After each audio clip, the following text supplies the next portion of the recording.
The listening part of Occupational English Test has 3 parts, and in each part, you hear a number of different extracts.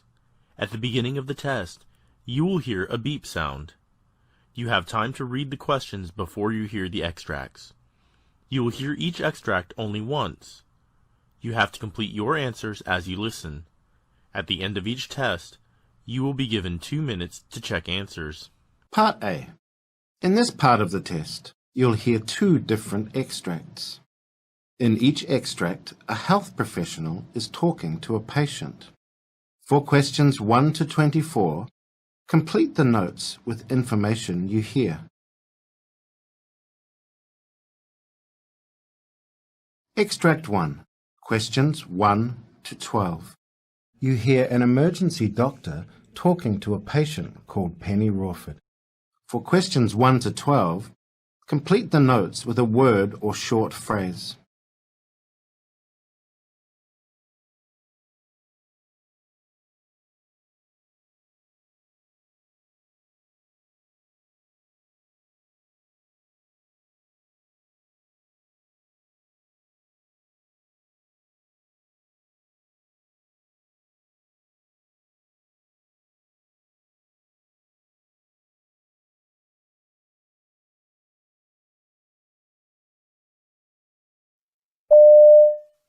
Mrs. Rawford?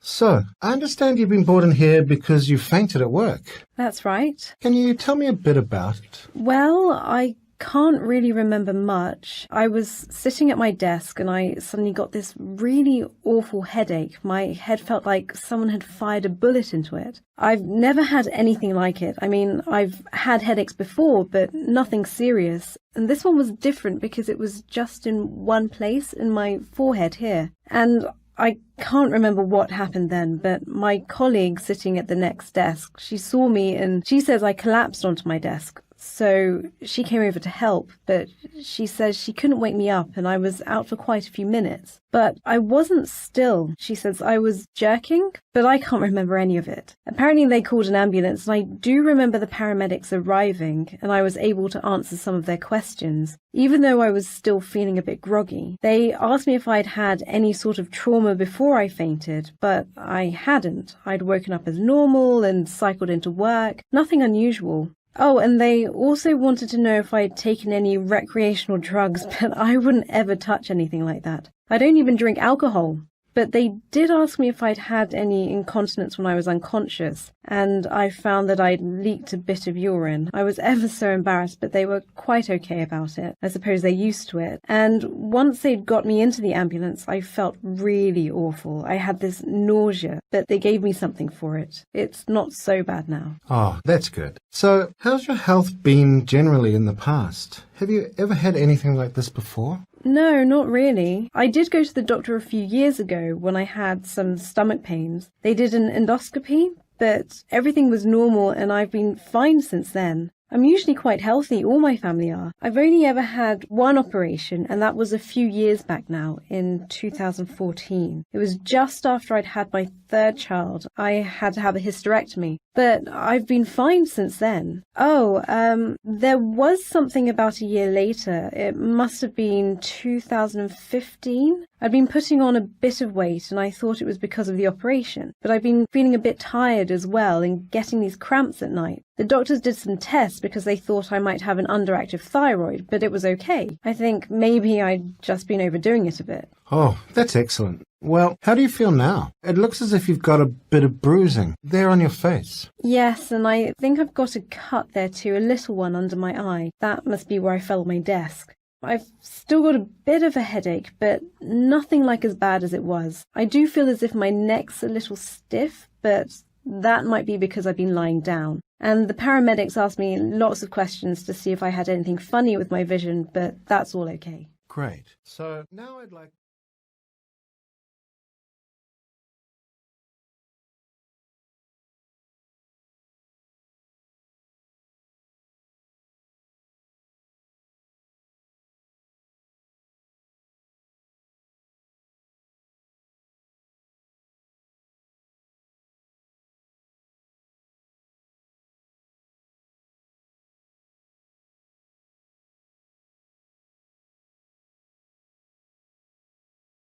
Now look at the notes for Extract 2.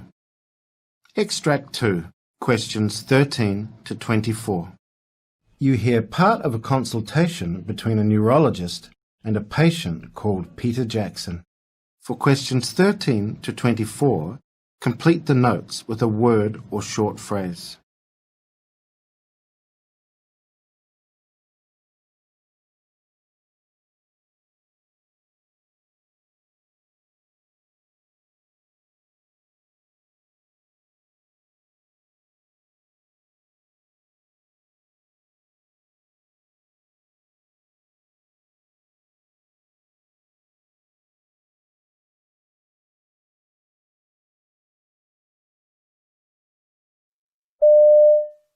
Morning, Mr. Jackson. Now, you've been referred to me by your GP, and I'm the first neurologist you've seen, I think. That's right. I think my GP's got some ideas about what my problem may be, but he sent me here, to double check. Okay. I've got some notes here with his referral letter, but it'd be helpful if you could tell me in your own words the symptoms you first noticed. Well, there were several things which started early last year. They don't sound too bad individually, but together they were affecting me quite a bit. I guess the worst thing was, feeling absolutely shattered, feeling exhausted most of the time, even when I'd not been doing much. I'd never suffered from depression, but I started feeling a bit down. There wasn't a specific trigger. And any physical pain then? Well, my right leg, it didn't ache exactly, but there was a real stiffness, which made walking slower. And my neck was affected too. Again, not a pain, but more like a tightness. Yeah,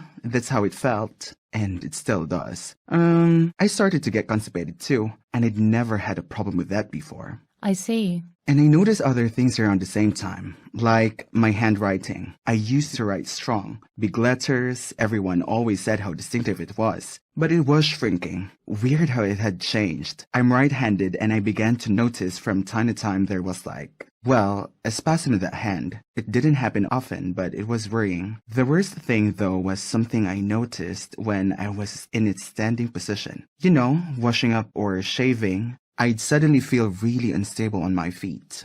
That must have been frightening. Yeah, I was always scared of toppling backwards. And I gather you've recently started to experience other symptoms? Yeah, this last month or so. It's funny, I used to love cooking, testing out different ingredients and stuff, but my sense of smell's just gone. I don't like preparing meals nearly as much. Then, something which drives me mad is that I keep forgetting things. I used to have such a good memory, and the really frustrating thing, especially for someone who was never exactly quiet, is that people keep on asking me to speak louder, but I just can't seem to raise the volume now. My mouth feels full of saliva too. It seems to build up more, so I'm wondering if that's got anything to do with it. Any physical activities you're finding hard? Oh yeah, driving's hard, so I don't use the car anymore. I can still use keys to lock doors, though sometimes it's tricky. But buttoning up cardigans and shirts is impossible now. It's so fiddly.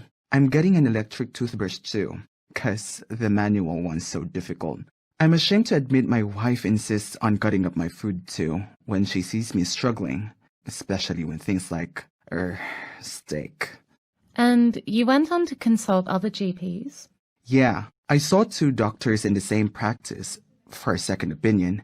The first mistakenly thought it was a trapped nerve, and the next sent me for physio, saying it was probably a frozen shoulder. That was wrong. So he then thought it might be carpal tunnel syndrome, affecting my wrist.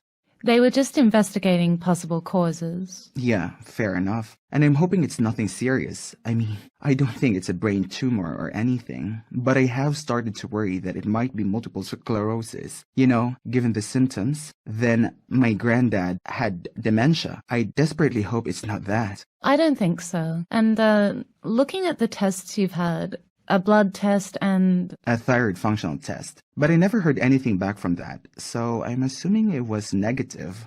Okay. Well, I'm going to look at your notes again.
That is the end of Part A.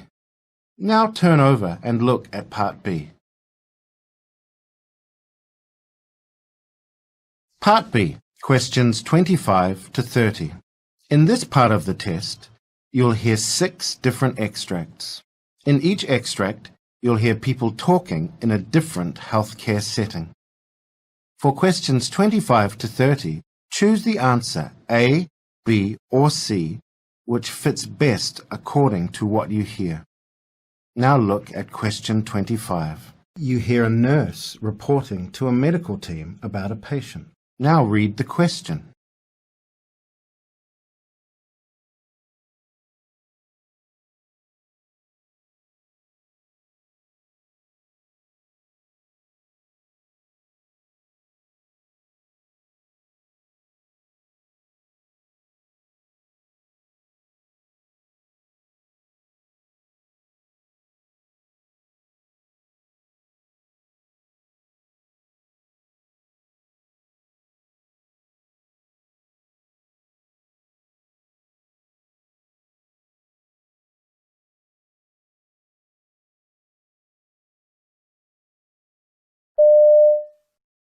We have one geriatric patient, Mr. Drake, in room 242. He's had 2 strokes in the past, and there's some cognitive impairment. The reason he was admitted from his nursing home yesterday was essentially that he's been refusing food for 3 days. But there are definitely signs of depression. Last night, the duty nurse reported that he was saying, "I want to die, I want to die," though he didn't say this to me personally.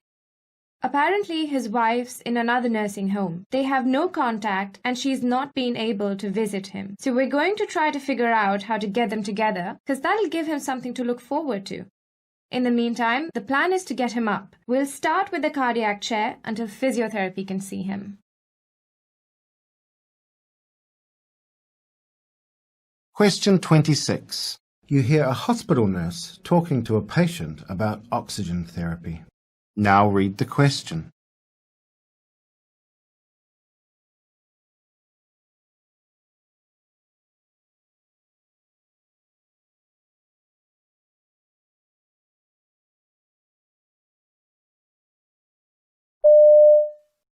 Mr. Anand, here's the oxygen mask, which we agreed would be a good idea while you're having breathing problems. Oh, thanks. Now, it's really easy to operate. Have you used one before? Yeah, at home last year for a fortnight. I think I remember what to do. Good. So you're aware of the effect on your mouth? I'll keep drinking a little and often, because otherwise the oxygen can dry it out, can't it? That's right. You've got to keep hydrated, so do shout out if your water jug needs refilling. Do you have any other concerns? Well, last time the skin here, behind my ears, got quite painful and raw because of the elastic straps tight against it. Well, if you use these little pads and loosen the straps, it'll stop that happening. Great. Question 27. You hear a surgeon briefing her team about a patient they will operate on later in the day. Now read the question.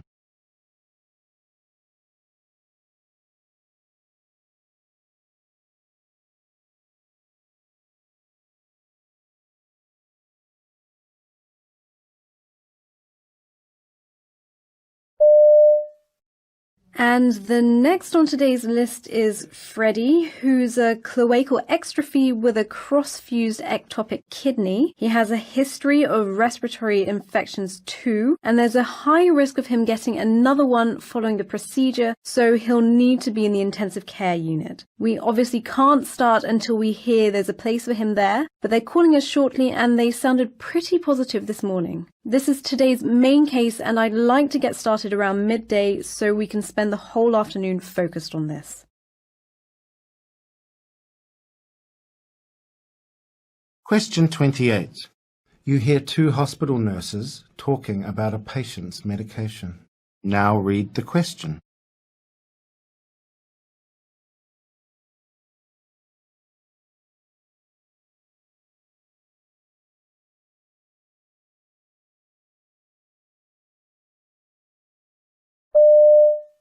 Now, Mrs. Thompson here needs IV administration of her antibiotics. Okay, I was a bit worried about her swallowing reflex actually. She's hardly touched her food since she came in, but she's been assessed by the therapist who said there wasn't a problem. She's been unable to keep anything down since yesterday morning anyhow, so there's no point trying to give her the tablets. I see her operation's set for Friday morning, so she won't be able to eat in any case in another 72 hours. But that still gives us a window for the antibiotics. We'd still better use IV to be on the safe side. No problem. I'll set up the drips straight away. Question 29. You hear a pharmacist talking to a customer about head lice in children. Now read the question.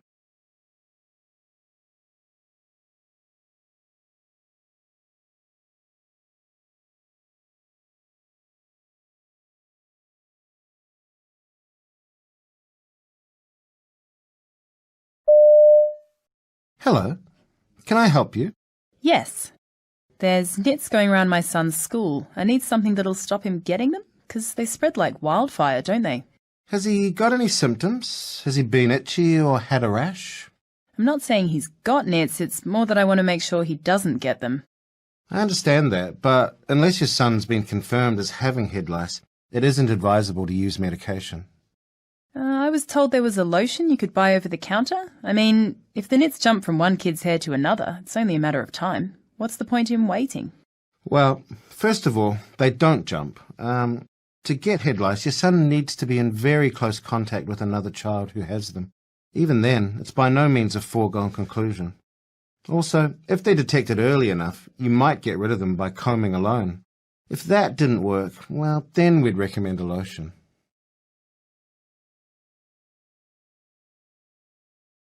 Question 30. You hear an ophthalmic consultant giving feedback to a trainee who has just carried out an eye examination. Now read the question.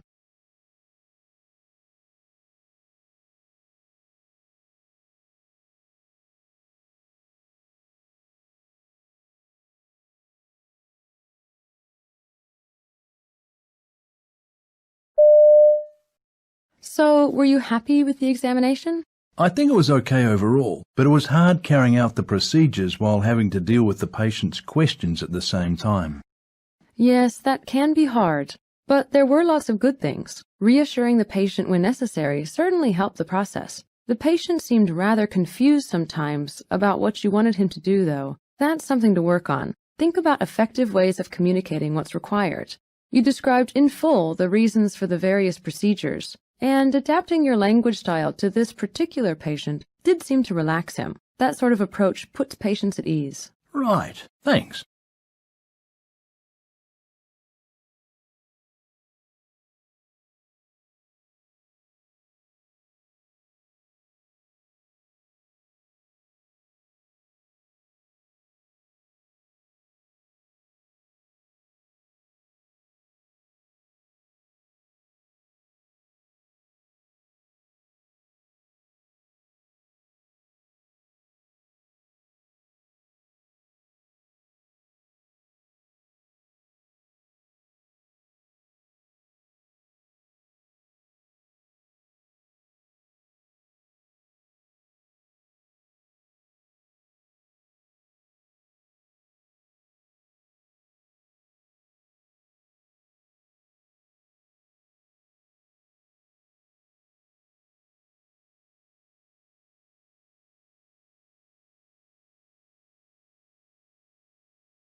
That is the end of Part B.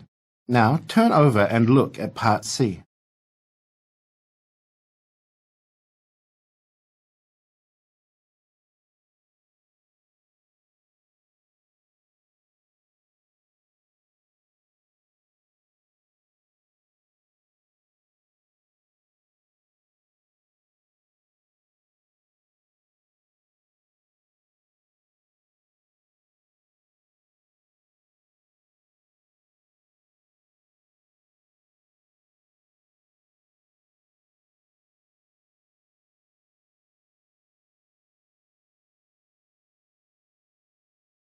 Now look at Extract 1, questions 31 to 36. you hear an ear, nose and throat specialist called Cynthia Davison giving a presentation about the causes and treatment of nosebleeds. You now have 90 seconds to read questions 31 to 36.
Good afternoon, I'm Cynthia Davison, and my presentation will focus on the causes and treatments of nosebleeds and the implications for those of us working in the health service. About 60% of people get nosebleeds at some time in their life, particularly children and old people. Most of these events resolve spontaneously, and the mortality rate from nosebleeds is extremely low. But treating them still costs the health service a lot of money. In my own hospital, over 40% of admissions in ENT involve nosebleeds. Ideally, we treat many of these as outpatients, yet the majority of those patients will stay in for 5 days. Last year, in my department, €250,000 was spent on the management of this condition. Clearly, any saving on that, if duplicated in hospitals across the country, would have a positive impact on resources for other services.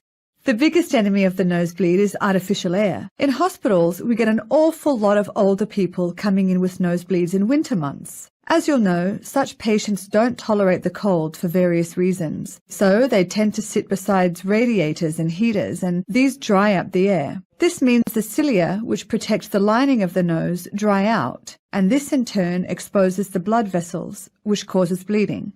Our noses haven't developed a defense mechanism against artificial air. 300 years ago, everybody lived in drafty houses and cold environments. Now we all sit in heated rooms, and the nose hasn't adapted to this. The evolution of an organ can take millions of years, in fact.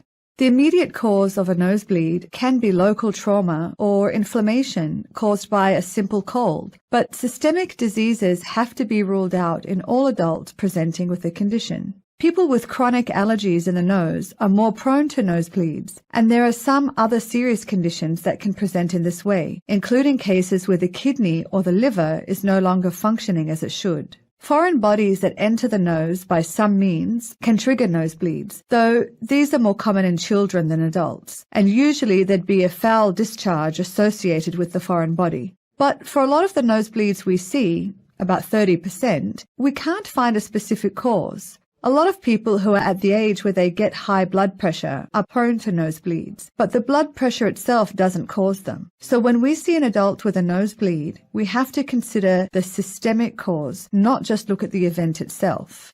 Now there's a pathway of care associated with nosebleeds. First of all, it's advisable to check whether or not a patient's in shock.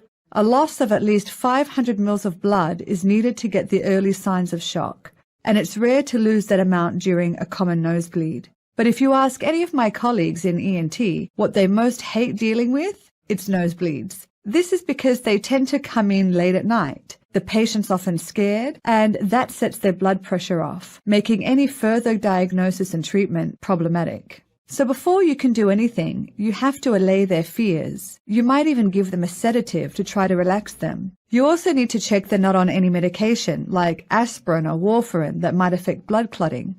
The next step is to try to find the precise source of the bleeding. The simplest way to stop it is to apply a silver nitrate stick to that point. It's fairly atraumatic, but you can't get those chemical sticks to the back part of the nose, so they're mainly useful for children who tend to have fewer bleeds from that area than older people. Unfortunately, what often happens when an older patient goes into an emergency department and there may be no ENT service available, as many such departments don't have them, what often happens is that because there's so much blood pouring out, the bleeding point can't be located. In this case, a gauze pack will be put into the nose, both in front and behind the nose, to try to put pressure on the whole area and stop the bleeding that way. This can be very traumatic for the patient, and there's also a danger of secondary infection if it's left in too long. So the ideal management is to identify the bleeding point and stop the bleeding directly by cauterizing it or by ligation of the vessel. And this primary treatment will work 94% of cases. So before I go on to...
Now turn over and look at Extract 2, questions 37 to 42. You now have 90 seconds to read questions 37 to 42. You hear a specialist in medical ethics called Anna Capstan giving a presentation on the issue of burnout in the medical profession.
Hi, I'm Anna Capstan from the Division of Medical Ethics at University College. Today I want to discuss the quite urgent topic of burnout among medical professionals as it's becoming. It's kind of an epidemic, but I really think that we're not talking about this enough. That's why we're here today, to get a bit of information out there and start a conversation. So, what is it? Well, burnout is a psychological and behavioral syndrome. Emotional exhaustion is one quite common hallmark of burnout. It's been defined as long-term, unresolvable job stress, a sense of being overwhelmed and depersonalized and lacking a sense of personal accomplishment. A recent study from the Mayo Clinic showed that in 2011, 45.5% of doctors reported that they felt burned out, and that number has now risen to 54.4% in 2014. More than half of all doctors in this country are saying, "I really feel that some aspect of my work as a doctor is making me feel burned out." This is really trouble. It's trouble because a doctor who feels this way can commit more errors. They suffer from compassion fatigue or just not being able to empathize with others because they have their own emotional issues. They may retire early, therefore reducing the workforce. They may have problems managing their own lives. 400 doctors committed suicide last year, which is double the rate of the population average. There's trouble for patients in having a workforce that's burned out. There's trouble for doctors in terms of their own health and well-being. We don't talk about it much. We like to think that doctors can handle everything, but it's clearly not true. It's a problem, and there ought to be some solutions. One type of fix is to make sure that hospitals and other healthcare environments try to create better conditions for a happy workforce and for happier doctors. This might include yoga, mindfulness training, having more therapists to talk to, encouraging people to come forward when they feel this way, peer groups, and better mentoring. There are a lot of tactics that we could pursue and try to engage in. I'm not sure what's best, and maybe one size does not fit all, but it's time to really build a safety net so that we can keep our workforce functioning and we keep physicians at their careers and doing a good job, not making mistakes, not being indifferent to patients, and not harming themselves. This really is a problem, and we've got to attend to it in the workplace. It's just as important as any other aspect of workforce safety. When we institute new software, or when we have new bureaucratic regulations, I think somebody ought to ask, what does this do to the workforce? If one more doctor complains to me about Epic and other types of electronic record keeping and billing forms, it'll be one doctor too many. It takes a lot of energy, makes a lot of people unhappy. A lot of the software and computer assistance that's out there doesn't seem to help the doctor. It makes more work or makes them feel frustrated. It also seems to me that if you look at what's going on with respect to regulations and administrative or bureaucratic requirements, nobody is saying, hey, is this user-friendly? What's the burden that it's putting on the doctor? It's just done to save money or allow people to collect bills more reliably, but it's not asking what it's taking out of our workforce. I believe that morally, we've got to make sure that a highly trained workforce that takes a very long time to get the ability to practice medicine is a resource that we preserve and really take seriously. I don't think we're doing that as part of employee or workplace safety. I think it's crucial, but it's being ignored. We also have to view it as part of patient safety. And I think we should start spending some resources to figure out how we can make the physician workplace more user-friendly. How can we make it a happier place to be? What can we do to institute regulations, guidelines, software, and bureaucracy to try it out on the workforce for a while to make sure that they're satisfied and that it's not making their lives more miserable?